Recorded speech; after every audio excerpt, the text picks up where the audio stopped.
Hello friends, Radhe Radhe. कैसे हैं आप लोग? मैं अच्छी हूँ, आशा करती हूँ आप लोग भी अच्छे होंगे। आज मैं जो कहानी बताने जा रही हूँ उस सुनकर आपके रोंदे खड़े हो जाएंगे। ये कहानी एक लड़की की है। उसके घर में 2 बहन रहती है, उसकी एक दादी रहती है और उसकी माँ रहती है और उसके पापा भी रहते हैं, लेकिन उसके माँ को उसके पापा से डिवोर्स हो गया रहता है। तो उसके घर में कोई कमाने वाला नहीं रहता है, तो लड़की जॉब करती है और अपने घर का पूरा खर्चा चलाती है। और उसकी छोटी बहन रहती है, वो पढ़ाई करती है।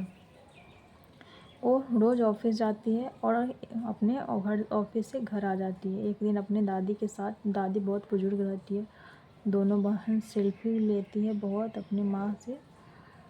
माँ उसकी खाना बना कर परोसती है और बोलती है कि तुम लोग खाना खाने आ जाओ, तब तक मैं खाना परोसती हूँ। उतने में ही उसके पापा आते हैं और बोलते हैं कि इसमें मेरा भी, जिस घर में वो सब रह रही थी, कि मेरा भी हिस्सा होगा, कि मेरा हिस्से का पैसा दो। ऐसे करके वो बोलती है, तो वो लड़की बोलती है कि आपके हिस्से का पैसा मिल जाएगा, कि जब मैं कमा कर मैं पैसा इकट्ठा कर रही हूँ तो मैं आपके पैसे दे दूँगी, अभी आप घर में से जाइए। और ऐसा करके वो अपने पापा को घर में से निकाल देती है,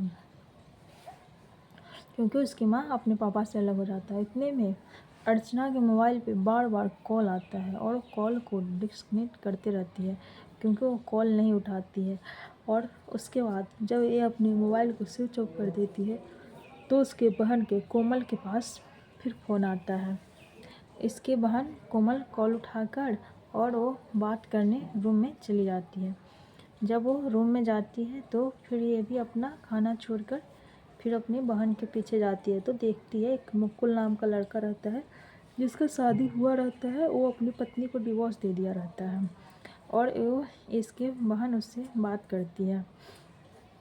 वो लड़का अच्छा रहता है, लेकिन तब भी अर्चना को हरदम उस पर डाउट होता है और कोमल को मना करती है कि तुम उससे बात नहीं करो। तो दोनों बहन में लड़ाई हो जाता है।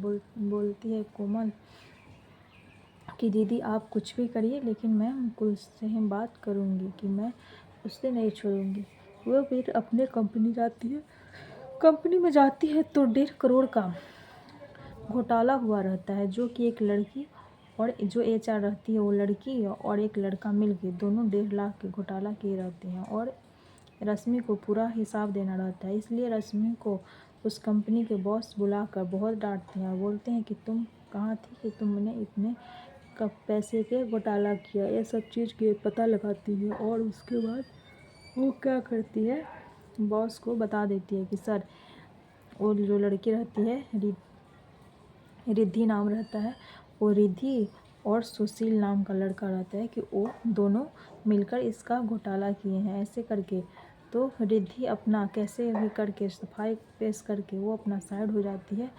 और जो सुशील नाम का लड़का रहता है वो फंस जाता है। उससे बहुत ही माफ़ी मांगता है वो लड़का इस लड़के से कि प्लीज़ मुझसे माफ़ कर दो, कि प्लीज़ बोल दो कि मैंने, मेरा इसमें कोई हाथ नहीं है, मैं पैसे भी वापस कर दूँगी। ऐसे करके वो लड़का बहुत रिक्वेस्ट करता है, पर ये नहीं मानती है। ये बोलती है कि नहीं, मैं तुमसे कोई बात नहीं करूँगी। ये बात ही नहीं करती उस लड़का से। उसके बाद क्या करता है वो लड़का, ये फिर अपने घर जाती है, फिर खाना खाते रहती है। बार बार कॉल आता है, कॉल उठाती नहीं, कट करती रहती है। उसके बाद जब फिर ये उस दिन 8 तारीख को ये छुट्टी लेने वाली थी, 8 अप्रैल को, तो वो उसकी माँ बोलती है कि आज तो तुम छुट्टी लेने वाली थी, तो फिर ऑफिस जा रही हो? तो हाँ, मैं ऑफिस जा रही हूँ। और वो ट्रेन से ही ट्रैवलिंग करती है और जाती है आती है। तो उसके बाद जब जाती है तो रास्ता में फिर ये लड़का और रिधि नाम का जो लड़की रहती है वो मिलती है। रिधि को ये लड़का सिखाता है सुशील कि तुम बुलाओ उसको। तो ये रिधि बोलती है आ जाओ, इसमें ही बैठ के चलते हैं अर्चना। तो ये बोलती है कि नहीं, कि मैं, तुम लोग चले जाओ, कि मैं नहीं जाऊंगी, कि मैं चली जाऊंगी अपना। तो फिर बोलती है कि नहीं, आ जाओ, बैठ जाओ। फिर ये गाड़ी में बैठती है। फिर सुशील वही बात करता है, प्लीज़ कि आ जाओ, बैठ जाओ, कि अब तो मैं ऑफिस से निकला जा रहा हूँ, कि निकाल ही जाऊँगा, कि प्लीज़ मुझे माफ़ कर दो, तो मैं भी ऑफिस में रह जाऊँगा। ऐसे करके फिर वो लड़का बहुत रिक्वेस्ट करता है। फिर ये लड़की कहती है स्टॉप द कार है, ऐसे करके बोलती है कि प्लीज़ कार रोको, कि मैं बोल रहा हूँ कि मुझे तुम्हारा कुछ नहीं सुनना है, तुमसे मुझे कोई बात नहीं करनी है। ऐसे बोलते हैं बस। लड़का उससे बंदूक से माथे पे मार देता है। लड़की बेहोश हो जाती है, जो नाल रहता है उससे मार देती है, लड़की बेहोश हो जाती है। आगे बढ़ते हैं तो वहाँ पे पुलिस चेक करते रहते हैं। पुलिस चेक तो करता है, बस पुलिस को लड़की नहीं दिखती है और वो सब आगे निकल जाता है। और उसके बाद एक रूम में ले जाकर लड़की को बेरहमी से छोटे छोटे पीस बनाकर और नाला में फेंक देते हैं कि जिससे कि लड़की का कोई लाश नहीं मिले, और लड़की को उसमें दहला देते हैं। बहुत बड़ा नाला रहता है और लड़की का मोबाइल लेकर जंगल में फेंक देता है। जंगल में फेंक कर और ये दोनों ऑफिस चले जाते हैं। जैसे ही ऑफिस पहुंचते हैं तो ये सब कहती है कि क्या अर्चना नहीं आई? अर्चना तो हम लोग को रास्ता में मिली थी, मैं तो पिक भी की थी। और ऐसे करके वो मोड़ पे उतर गई कि नहीं आई तो नहीं, वो तो अभी तक नहीं आई। ऐसे करके पूरा कंपनी को असमंजस में रहता है। फिर इसके बहन बहुत देर तक कॉल लगाती है तो कॉल नहीं लगता है, स्विच ऑफ बताता है। उसके बाद उसकी बहन जाकर पुलिस में कंप्लेन करते हैं कि मेरी दीदी सुबह में गई थी लेकिन शाम हो गया, अभी तक ना तो कॉल लग रहा है, नहीं आना। हम लोग का घूमने का भी ट्रिप था, हम लोग टिकट बुक किए थे और अभी तक मेरी दीदी नहीं आई। ऐसे करके तो बोली किसी के यहाँ चली गई तो नहीं, वो ट्रेन से ही ट्रैवलिंग करती थी और घर आ जाती थी टाइम से। वो टाइम से ऑफिस भी जाती थी और टाइम से घर भी आ जाती है, ऐसे करके बोलती है। पुलिस बहुत पता लगाते हैं, ये सब बताती ही नहीं है।